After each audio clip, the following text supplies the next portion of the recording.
અમદાવાદમાં સીતારમણ ગુજરાતની મુલાકાતે પહોંચ્યા છે। નાણામંત્રી નિર્મલા સીતારમણ ગુજરાતની મુલાકાતે છે। આવો સાંભળીએ તેઓ શું કહી રહ્યા છે।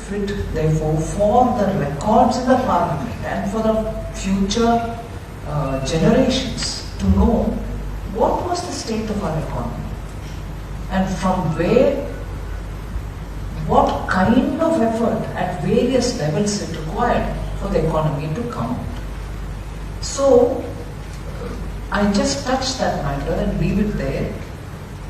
Inflation, food inflation, fragile economy, manufacturing come down distinctly, FDI going out of the country, Indian businesses themselves wanting to get out, and even worse was the level of corruption which had come into every sector.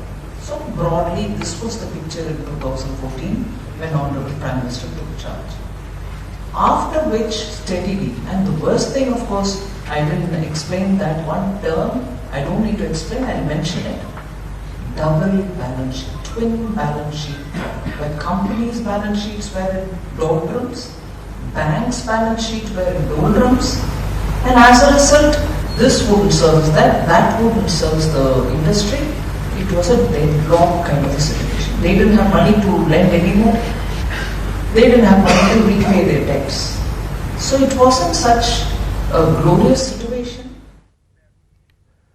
વાત રાજકોટની। રાજકોટમાં રમતા રમતા એક સગીરને મળ્યું મોત। વાવડી પાસે આવેલા મહમદી બાગમાં રહેતા 14 વર્ષીય રેનિશનું મોત નીપજ્યું। ક્રિકેટ રમતા રમતા બેભાન થઈ જતા મોત નીપજ્યું। હૃદયરોગના કારણે મૃત્યુ નીપજ્યાનું પ્રાથમિક અનુમાન છે। જો કે મોતનું સાચું કારણ જાણવા પીએમ કરાવવામાં આવશે।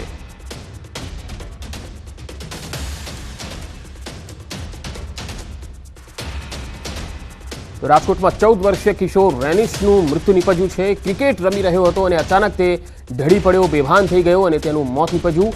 ત્યારબાદ બીજો એક બનાવ પણ બન્યો છે, જેમાં 37 વર્ષીય મનોજ બાવળિયાનું કાગદડી ખાતે હૃદય બેસી જવાથી મૃત્યુ નીપજ્યું। મિત્રના દીકરાના લગ્નમાં ગયા હતા મનોજ બાવળિયા। 2 બનાવ રાજકોટમાં અને બંનેના મૃત્યુ થયા છે। રાજકોટમાં એક 14 વર્ષીય કિશોરનું મૃત્યુ થયું છે અને જે જાણકારી મળી રહી છે તે પ્રમાણે આ કિશોર ક્રિકેટ રમી રહ્યો હતો અને અચાનક બેભાન થઈ ગયો। હૃદયરોગના કારણે તેનું મોત નીપજ્યું હોય એવું પ્રાથમિક અનુમાન છે। આ કિશોરનું પીએમ રિપોર્ટ કરાવવામાં આવશે। વધુ માહિતી સાથે સંવાદદાતા અંકિત પોપટ જોડાયા છે। અંકિત, હૃદયરોગના કારણે 2 મોત, ખાસ તો આ 14 વર્ષીય સગીર જે મૃત્યુ પામ્યો છે તેને લઈને શું અપડેટ આવી રહી છે?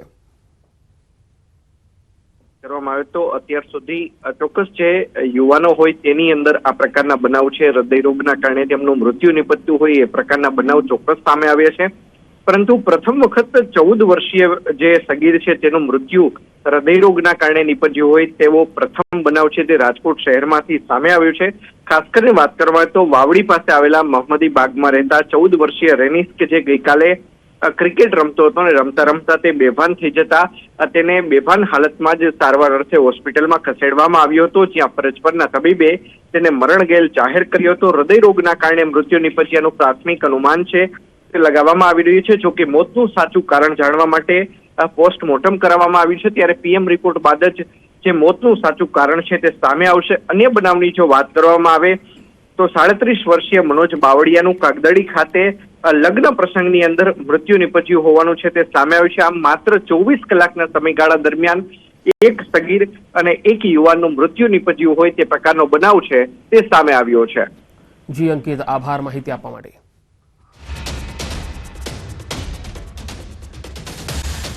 ઉત્તરવાહિની પરિક્રમા શરૂ થઈ ગઈ છે। અવધૂત દાદા ભગવાને અનુયાયીઓ સાથે આ પરિક્રમા કરી। 3 વર્ષથી જેમણે અન્નનું એક દાણું પણ ચાખ્યું નથી તેવા દિવ્ય સંત નર્મદા પરિક્રમામાં આવી પહોંચ્યા। ઉત્તરવાહિની નર્મદા મૈયાની પૂજા અર્ચના કરવા, પરિક્રમા કરવા, સ્નાન કરવા મોટી સંખ્યામાં ભક્તો રોજ નર્મદા કાંઠે આવી રહ્યા છે। ત્યારે 41 માસથી નિરાહાર અવધૂત દાદા ભગવાન જે એક લંગોટીમાં ભ્રમણ કરતા હોય છે તેઓ આ પંચકોશી પરિક્રમા કરવા આવી પહોંચ્યા છે। ભૈયુજી મહારાજ તરીકે ઓળખાતા આ મહારાજે તિલકવાડાના વાસુદેવ કુટીર હનુમાન મંદિરથી પરિક્રમા ચાલુ કરી હતી। મહત્વનું છે કે અવધૂત દાદા ભગવાન 3 વર્ષથી માત્ર નર્મદા જળ પીને જ રહે છે। 3 વર્ષથી અન્નનો એક પણ દાણો તેમણે આરોગ્યો નથી। તેમણે એકવાર અમરકંટકથી નર્મદા પરિક્રમા કરી છે અને હાલમાં ચાલી રહેલી ઉત્તરવાહિની પરિક્રમા પણ કરી છે। અવધૂત દાદા ભગવાનનું કહેવું છે કે નર્મદા દુનિયા માટે નદી છે, પણ અમારા માટે તો ભગવતી છે. આ નદી નહીં પણ દુનિયા માટે જીવનનો આધાર છે. લોકસભાની ચૂંટણી માટે અવધૂત દાદા ભગવાને કહ્યું છે, ભારત જ નહીં પણ દુનિયામાં મહાપરિવર્તનનો સમય છે. સમગ્ર વિશ્વની નજર ભારત પર છે અને ભારતની સંસ્કૃતિને જોઈ રહી છે. આવનારા સમયમાં ભારત દુનિયાને જીવવાની દિશા આપશે. એક ધર્મ, એક ધારા અને એક પરિકલ્પનામાં ભારત આવનારા સમયમાં મહત્વપૂર્ણ ભૂમિકા નિભાવવા જઈ રહ્યું છે. ભારત આવનારા સમયમાં વિશ્વનું નેતૃત્વ કરશે. અમદાવાદમાં પૈસાની લેવડ દેવડ મામલે બિલ્ડરે જમીન દલાલ પર ફાયરિંગ કર્યું હતું. શહેરના સરખેજ પોલીસ મથકે જમીન દલાલે બિલ્ડરની વિરુદ્ધ ફરિયાદ નોંધાવી. આનંદનગરમાં રહેતા હરદતસિંહ જાદવ જમીન દલાલનું કામ કરતા હતા અને તેના મિત્ર બિલ્ડર નિલેશ ખંભાયતાની બાપુનગર ખાતેની સ્કીમમાં 2 ફ્લેટ બુક કરાવ્યા હતા, જે બંધ થઈ જતા હરદતસિંહે પૈસાની ઉઘરાણી કરતા હતા. બિલ્ડર નિલેશે 30 લાખમાંથી 17 લાખ પરત આપ્યા, પરંતુ બાકીના 13 લાખની માંગણી કરતા બિલ્ડરે જમીન દલાલ પર ફાયરિંગ કર્યું. બિલ્ડરે જમીન દલાલને મળવા માટે બોલાવી અન્ય જગ્યાએ જઈ વાતચીત કરવાનું કહીને ગાડીમાં બેસવા જતા હરદતસિંહ પર ફાયરિંગ કર્યું. આ ફાયરિંગમાં જમીન દલાલને ખભાના ભાગે ઈજાઓ પહોંચતા સારવાર માટે ખસેડાયા. હરદતસિંહે બિલ્ડર વિરુદ્ધ ફરિયાદ નોંધાવી છે, જે ફરિયાદના આધારે પોલીસે બિલ્ડર નિલેશ ખંભાયતાની ધરપકડ કરી. ફરિયાદ એવું કીધું કે આપણે આગળની વાત ઈસ્કન ગોઠિયા છે ત્યાં વાત કરીએ, એમ કરીને પોતાની ગાડી ક્રેટામાં બેસવા ગયા. એટલે ફરિયાદી પાસે ગયો, આરોપી પાસે ગયો, ફરિયાદીએ કાચ નીચે ઉતાર્યો. તેણે એક્ટિવામાંથી કટ્ટો કાઢી દીધી અને ફાયરિંગ કર્યું. ફાયરિંગ એને જમણા હાથે આરપાર ગોળી નીકળી ગયેલી છે અને અત્યારે સારવાર ચાલુ છે અને સારી પરિસ્થિતિ છે. સાળંગપુર હનુમાનજી મંદિર ખાતે હનુમાન જયંતિની ભવ્ય ઉજવણી કરાશે. મંદિર વિભાગ દ્વારા 21 એપ્રિલથી 23 એપ્રિલ સુધી વિવિધ કાર્યક્રમોનું આયોજન કરાયું છે. 21 એપ્રિલે પૂજન તેમજ 22 એપ્રિલના રોજ સવારે 11 કલાકે કેરીનો ભવ્ય અન્નકૂટ, સાંજે 4 કલાકે 54 ફૂટની કિંગ ઓફ સાળંગપુરની મૂર્તિને 5000 કિલો પુષ્પનો અભિષેક અને ડાન્સનું આયોજન કરાયું છે. સાંજે 7:30 કલાકે અગ્નિ પૂજા અને મહાઆરતી, ભવ્ય આતશબાજી અને લાઇટિંગ શો તેમજ 23 એપ્રિલે સવારે 5 કલાકે મંગળા આરતી, સવારે 7 કલાકે મારુતિ યજ્ઞ, કેક કટિંગ, છડી પૂજન, અન્નકૂટ સહિત વિવિધ કાર્યક્રમો યોજાશે. ઉનાળો હોવાથી તડકાને લઈને પણ હરિભક્તોને તકલીફ ન પડે તેના માટે છાસ, શરબત, પાણીના પરબ સહિતની વ્યવસ્થા કરવામાં આવી છે. ત્યારે 21, 22 અને 23 એમ 3 દિવસ અહીંયા હનુમાનજી મહારાજના સાનિધ્યમાં અદ્ભુત અલગ અલગ કાર્યક્રમો રાખ્યા છે. એમાં 21 તારીખે હનુમાનજી મહારાજનું વિશેષ પૂજન રાખેલું છે. 555 કિલોના પુષ્પવૃષ્ટિથી ભવ્ય રાજોપચાર પૂજન રાખ્યું છે. આ પ્રચાર દરમિયાન ગેનીબેન ગરબે રૂમ્યા. કોંગ્રેસના લોકસભાના ઉમેદવાર ગેનીબેન ઠાકોરના ગરબા અમે આપને બતાવીશું. ગરબે ઘૂમતા ગેનીબેન ઠાકોરનો વિડીયો વાયરલ થયો છે. આ તસવીરો જુઓ. ગેનીબેન ઠાકોર ભત્રીજાના લગ્નમાં ગરબાના તાલે ઝૂમ્યા હતા. અબાસડા ગામે ભત્રીજાના લગ્નમાં તેમણે હાજરી આપી. જિલ્લા પંચાયતના પૂર્વ પ્રમુખ પીનાબેન ઠાકોર સહિત આગેવાનો પણ હાજર રહ્યા. જિલ્લા પંચાયતના પૂર્વ સભ્ય લક્ષ્મીબેન કરેણ પણ ગરબા રમ્યા હતા.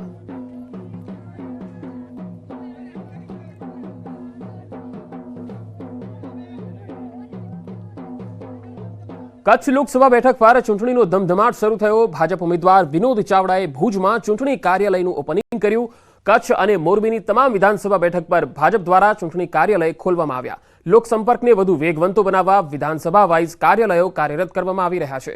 ચૂંટણી કાર્યાલયના ઉદ્ઘાટન પ્રસંગે ઉમેદવાર વિનોદ ચાવડાએ કચ્છ બેઠક પર 5 લાખથી વધુની લીડથી જીતવાનો ભરોસો વ્યક્ત કર્યો.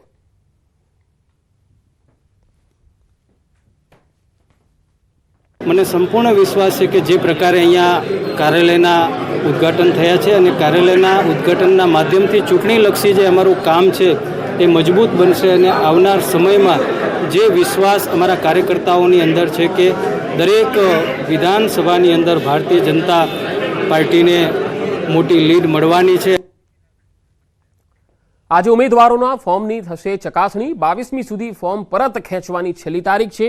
ગઈકાલે ઉમેદવારી પત્ર ભરવાનો છેલ્લો દિવસ હતો. જૂનાગઢ લોકસભા બેઠક પર કુલ 26 ઉમેદવારી પત્રો ભરવામાં આવ્યા. અંતિમ દિવસે કુલ ફોર્મ 19 ભરવામાં આવ્યા. અમરેલી લોકસભા બેઠક પર કુલ 11 ઉમેદવાર છે. રાજકોટમાં 16 ઉમેદવારોએ ફોર્મ ભર્યા. દાહોદ લોકસભા બેઠક પર કુલ 12 ઉમેદવારોએ ઉમેદવારી નોંધાવી છે. તો ગાંધીનગર બેઠક પર ગઈકાલે છેલ્લા દિવસ સુધીમાં કુલ 53 ઉમેદવારોએ પોતાની ઉમેદવારી નોંધાવી. તો નવસારી બેઠક પર કુલ 35 ઉમેદવારી પત્રો ભરાયા છે, તો વલસાડ બેઠક પર કુલ 16 ઉમેદવારી પત્રો ભરાયા છે. હવે 22મી એપ્રિલે ફોર્મ પરત ખેંચવાના અંતિમ દિવસે સાંજે ગુજરાતની 26 બેઠકો પર કેટલા ઉમેદવારો છે તેનું ચિત્ર સ્પષ્ટ થશે અને 7મીએ મતદાન યોજાશે.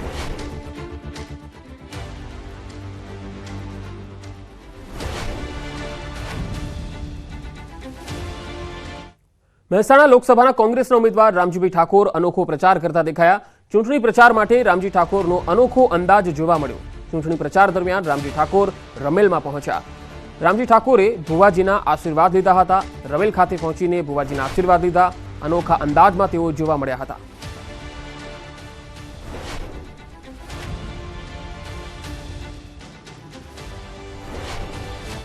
મહેસાણા લોકસભા કોંગ્રેસના ઉમેદવારને મત આપવા સંકલ્પ લેવડાવવામાં આવ્યા. ચિત્રોડીપુરા ગામમાં કોંગ્રેસના ઉમેદવાર રામજીભાઈ ઠાકોરને મત આપવા સંકલ્પ લેવડાવ્યા. અભિજીતસિંહ બારડે ગ્રામજનો પાસે આ સંકલ્પ લેવડાવ્યા હતા. તમામ સગા સંબંધી અને પરિવારના મત રામજીભાઈ ઠાકોરને આપવા સંકલ્પ લેવાયા. આ પહેલા વિસનગર તાલુકાના વાલમ ગામના ઠાકોર સમાજ દ્વારા સોગંદ લેવાયા હતા.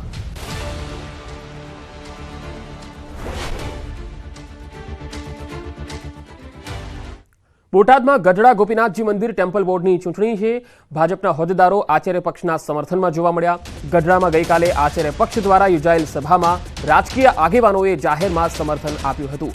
આચાર્ય પક્ષ તરફી મતદાન કરવાની અપીલ પણ કરવામાં આવી. ટેમ્પલ બોર્ડના વહીવટદારો પર વિકાસના કામો ન કરાયા હોવાનો આક્ષેપ થયો.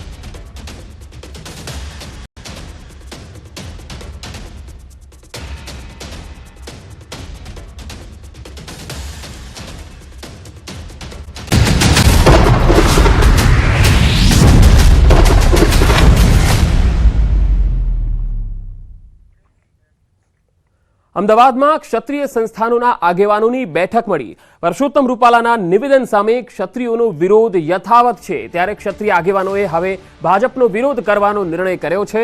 જિલ્લા અને તાલુકા લેવલે ભાજપના નેતાઓનો બહિષ્કાર કરવાનો નિર્ણય કરાયો છે. આજથી ફરી વિવિધ વિરોધ કાર્યક્રમો શરૂ કરાશે. આજથી જિલ્લાના તમામ મથકો પર ક્રમશઃ પ્રતિક ઉપવાસ કરવામાં આવશે. વિરોધ દર્શાવતા બેનર લગાવાશે અને સાથે જ કેસરિયા ધ્વજ લહેરાવી વિરોધ પ્રદર્શન કરશે. સંકલન સમિતિ બહુચરાજી, કચ્છ, આશાપુરા મંદિર, અંબાજી, ખોડિયાર મંદિર, ભાવનગર સહિતના સ્થળો પર 22 એપ્રિલથી ધર્મ રથ કાઢશે. જિલ્લા, તાલુકા, શહેરી કક્ષાએ પ્રવક્તાની નિમણૂક કરી રાજકોટ હેડક્વાર્ટર પહોંચીને સપોર્ટ કરવાનો નિર્ણય કરવામાં આવ્યો.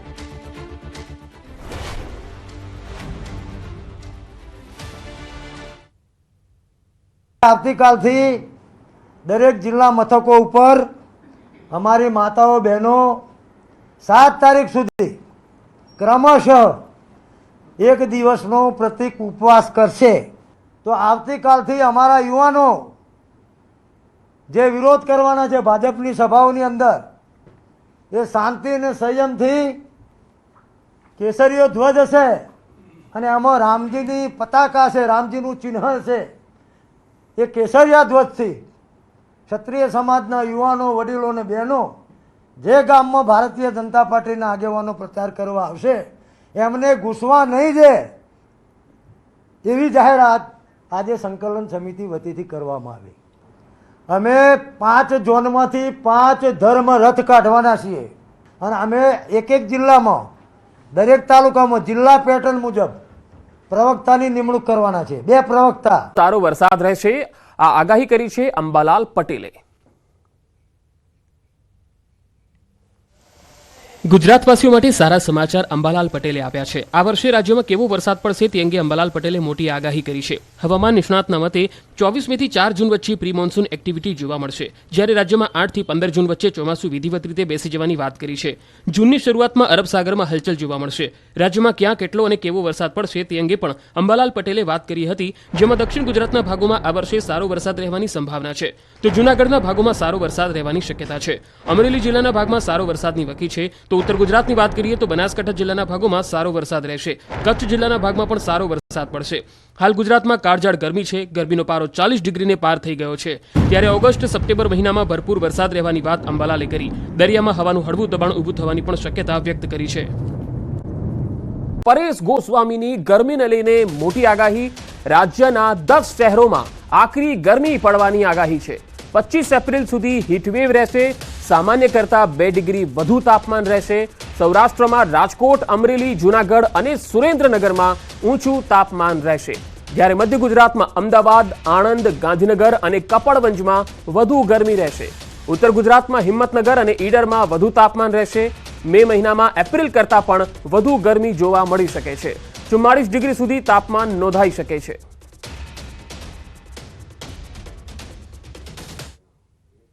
एप्रिल સુધી હીટવેવ એટલે કે જે ગરમીની અંદર કોઈ ખાસ મોટી રાહત મળે તેવી સંભાવનાઓ નથી. હમણાં આ તાપમાન છે એ સરેરાશ સામાન્ય કરતાં 2 ડિગ્રી ઊંચું રહે તેવી શક્યતાઓ છે. ખાસ કરીને જોવા જઈએ તો આ એપ્રિલ મહિનાનું ત્રીજું અઠવાડિયું ચાલી રહ્યું છે અને એપ્રિલ મહિનાના ત્રીજા અઠવાડિયાની અંદર જે સામાન્ય એટલે કે નોર્મલ ટેમ્પરેચર હોવું જોઈએ એમના કરતાં 2 ડિગ્રી તાપમાન છે એ અત્યારે આપણે ઊંચું ચાલી રહ્યું છે. આવતીકાલે વીજ કાપ રહેશે. 2 નંબરના ફીડરમાં 5 કલાક વીજ પુરવઠો બંધ રખાશે.